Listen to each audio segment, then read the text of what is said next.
Tirupati SV university దగ్గర విద్యార్థి సంఘాల నాయకులు ఆందోళన చేపట్టారు.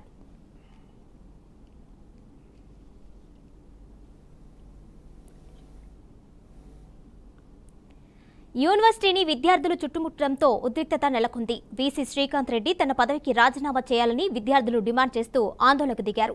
నిరసనల నేపథ్యంలో ఛాంబర్ నుంచి వీసీ వెనుతిరిగారు. ఇన్నాళ్లుగా శ్రీకాంత్ రెడ్డి వీసీగా కాకుండా వైసీపీ ప్రతినిధిగా పనిచేశారని ఆరోపించారు. అక్రమ నియామకాలతో వీసీ అవినీతికి పాల్పడ్డారు అంటూ విద్యార్థి సంఘాలు ఆరోపిస్తున్నాయి.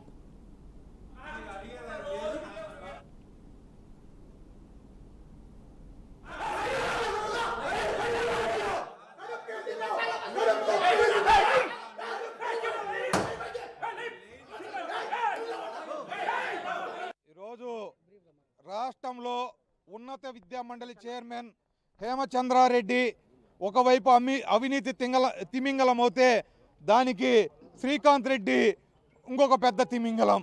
ఎస్సీ యూనివర్సిటీలో 5 సంవత్సరాలుగా రెక్టార్గా వీసీగా ఎలగబెట్టి వేలాది కోట్ల రూపాయలు అవినీతి చేయడమే కాకుండా ఎస్సీ యూనివర్సిటీని వైకాపా రాజకీయ పునరావాస కేంద్రంగా చేసి ఈరోజు ఎంతోమంది వాళ్ళకి అర్హత లేకపోయినా ఉద్యోగాలు ఇచ్చి వాళ్ళని పెట్టుకోవడం జరిగింది. గత ఎన్నికల్లో పోస్టల్ బ్యాలెట్ల విషయంలో ఏదైతే పోస్టల్ బ్యాలెట్లు ఉద్యోగాలు వేస్తారో వాళ్ళని వైకాపాకు ఓట్లేస్తే వేయండి, లేకనంటే మీ అంతు చూస్తానని చెప్పి బెదిరింపులకు పాల్పడిన ఈ వ్యక్తి వీసీగా ఉండేదానికి అనర్హుడు అని చెప్పేసి వీసీగా దిగిపోవాలని చెప్పేసి మేము విద్యార్థి యువజన సంఘాలుగా డిమాండ్ చేస్తే మొన్నటి రోజున చాలా పద్ధతిగా చెప్తే ఈ రోజు కూడా చెప్తే మీరు ఏం చేసుకుంటారో చేసుకోండి, నేను పోనని చెప్పి నేను ఇంకా వేలాది కోట్ల అవినీతి చేయాలని చెప్పి ఆ సీట్లను కూర్చుంటానని చెప్తే అవినీతి చేసే అధికారిని ఎవరిని కూడా ఇక్కడ ఉండి పెట్టే ప్రసక్తే లేదు.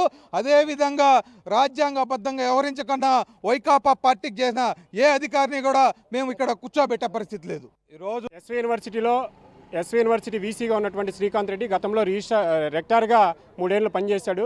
ఇప్పుడు అదే రెక్టార్గా ఉన్నటువంటి తిన్నటువంటి సొమ్ము చాలక మళ్ళా వీసీగా అపాయింట్ అయ్యి గత 9 నెలల్లో ఇతను రూసా నిధులు కావచ్చు, డిఎస్టీ నిధులు కావచ్చు, అకాడమిక్ కన్సల్టెంట్లు అక్రమ నియామకాలు కావచ్చు, అదేవిధంగా పిహెచ్డి సీట్లు కూడా అమ్ముకున్నటువంటి దౌర్భాగ్యం ఈరోజు వీసీలుగా కొనసాగడం సిగ్గుచేటు. ఎలక్షన్ కమిషన్ దేశంలోనే అత్యున్నత విధానమైనటువంటి ఎలక్షన్ కమిషన్ నోటిఫికేషన్ ఇచ్చిన తర్వాత యాంటీ డేట్ వేసి 13 మంది ఎన్ఎంఆర్లను ఈరోజు అపాయింట్ చేసినటువంటి వ్యక్తి ఎందుకు అపాయింట్ చేసావు, వాళ్ళను నువ్వు దాన్ని రీకాల్ చేయని అడిగితే మీకు సంబంధం లేని విషయం మీరు మాట్లాడొద్దని చెప్పేసి మా మీదనే ఎదురుదాడికి దిగినటువంటి వీసీని రాజీనామా చేయమని చెప్పి క్లియర్గా అడిగాం. రాజీనామా చేయమని చెప్పి క్లియర్గా అడిగితే ఈరోజు రాజీనామా చేయకుండా పారిపోయినటువంటి వ్యక్తి శ్రీకాంత్ రెడ్డి. మీడియా సోదరులు చూశారు, రాజీనామా చేయకుండా పారిపోయాడు. ఈరోజు శ్రీకాంత్ రెడ్డి కానీ ఇదే విధంగా గత ప్రభుత్వంలో అవినీతికి పాల్పడినటువంటి అనేకమైనటువంటి అధికారులు వీసీలు కానీ రిజిస్ట్రార్లు కానీ రెక్టార్లకు కానీ ఒకటే చెప్తున్నాం, గౌరవంగా రాజీనామా చేసి పోతారా, లేదంటే తీవ్రమైనటువంటి పరిణామాలు ఎదుర్కొని దెబ్బలు తిని ప్రజల దగ్గర మీరు పెట్టినటువంటి పెట్టినటువంటి బాధ్యతల దగ్గర దెబ్బలు తిని పెట్టినటువంటి పరిస్థితి ఉంటుంది. దయచేసి రాజీనామా చేసి వెళ్ళిపోండి అని చెప్పేసి ఈరోజు ఎస్వి యూనివర్సిటీ కేంద్రంగా హెచ్చరిస్తున్నాం.